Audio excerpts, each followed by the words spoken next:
Lagi ko nga po nababasa sa mga upload ko, sa mga bago nating kanayan dyan, tungkol dyan sa ibon na maingay. Andyan po siya.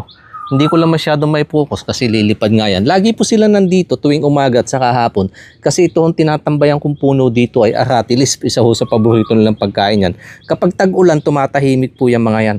Pero kapag ganito ho summer, lumalabas sila dahil eto yung kanilang breeding season. May pugad po kasi sila dyan sa taas sa sampalok. Kaya itong lalaki yan dito lang po nakapaligid. Lalo na ho ng mga hindi pa tinatabas ng mga puno ng kahoy dito, mas madami yan. Kamukha lang din po yan ng uwak. Kulay itim po yung lalaki pero brown naman yung babae. Ang sabi nga po sa mga nababasa ko din comment ng mga kanayan, yan daw po ang tawagin sa kanilang lugar ay kwahaw. Nasabi nga din po ng iba, yung tunog daw niyan ay malas. Kapag nag-ingay daw yan, may papanaw. Paniniwala matatanda. Pero sabi ko nga, baka hindi ho yung mga ibon na yan ang malas dahil ang sarap ho sa pandinig. Baka tao ang nagiging malas sa kanila. At saka sa mga kanayan din po natin nagsasabi na baka gumagamit daw ako ng sound effect. Ayan po siya.